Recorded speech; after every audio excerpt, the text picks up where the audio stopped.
Hi guys, my name is Omar Khwaja and I just want to share with you a new fish finder that I just bought. It came out recently. It's called the Garmin Livescope and it's a really revolutionary fish finder in my opinion. Changes the way I fish because unlike old transducers in fish finders that only show you what's underneath your boat, this one shows you what's around your boat. So you can point the transducer in any direction and it shows you up to 50 to 100 feet away from your boat where all the fish are, what's away from your boat, and you can see inside the trees, you can see inside the weeds, you can see fish inside the trees.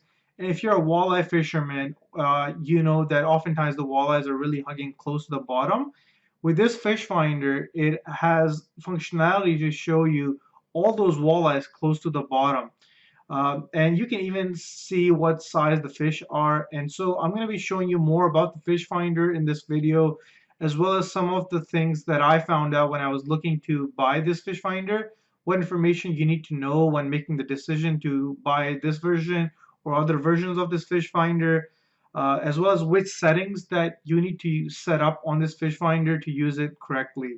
One thing I want to add is I'm really excited to use it not just in my boat, but ice fishing season is coming up on Lake Simcoe, and you can really see a big difference with this fish finder versus other fish finders because with this one, you don't have to drill as many holes during ice fishing season. So instead of drilling lots of holes to see where the fish are, with this one, you just drill one, look around. If there's nothing, then you move away 80 feet, drill more holes, see if there's anything there. If not, then you move away. And that makes a huge difference. So if you're interested in that, there's lots of more fishing videos coming up where I'm going to be using this fish finder on Lake Simcoe in ice fishing season. So stay tuned. The live scope screen will be on top and my regular fish finder will be on the bottom. I use the traditional sonar to find the fish on my boat and then use the live scope to drop my lure exactly where the fish are without them being spooked. The demo video for LiveScope often shows how detailed LiveScope can be by showing the fins and the tail on the fish, but in reality, a very large fish located right underneath your boat will show up this way. In reality, fish show up more like this, and there are some settings you need to know about to make fish appear without clutter on your screen. Here's a cheat sheet for all the settings you'll need. Once you have everything set up, then you just have to play with your gain settings. The two most important settings for finding fish close to the bottom are bottom fill and trail. I'll show you what they look like on the screen. Bottom fill makes it easier to distinguish between where the bottom is and you can see what fish are hugging the bottom.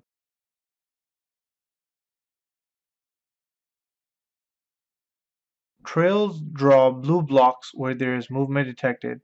Trails are also very useful for seeing fish moving close to the bottom. The blue box disappears faster when you have trail setting set to fast, and when you're setting the trail setting to slow, the blue blocks take longer to disappear.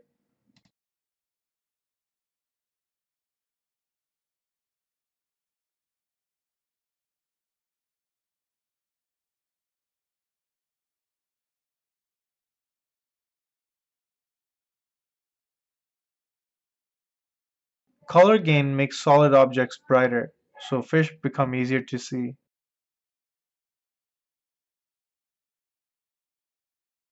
If you're a walleye fisherman or somebody who fishes fish that like to hug the bottom, bottom fill and trail are the best settings you can use.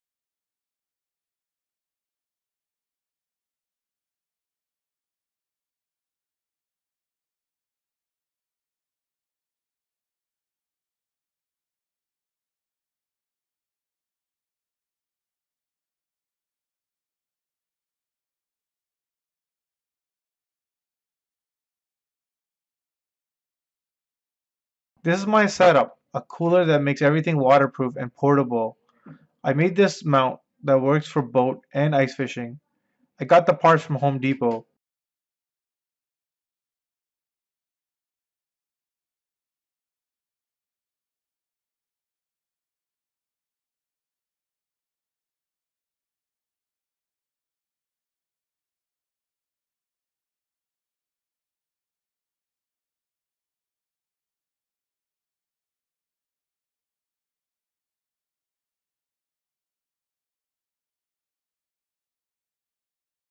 Only some Garmin fish finders are compatible with Livescope, and here are the most common ones. I have a 100 amp lithium ion battery dedicated for the Livescope. The Livescope uses about 5 amps per hour and the fish finder uses about 2 amps per hour, so around 7 amps per hour in total. This means on a 10-hour fishing trip, you'll use about 65 amps.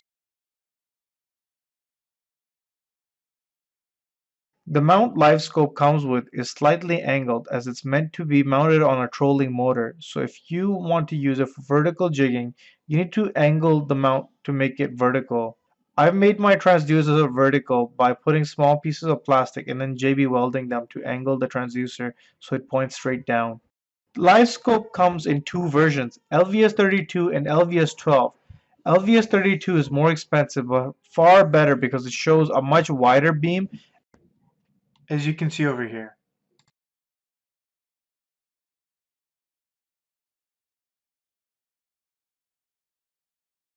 Garmin Panoptix is different from Garmin Livescope.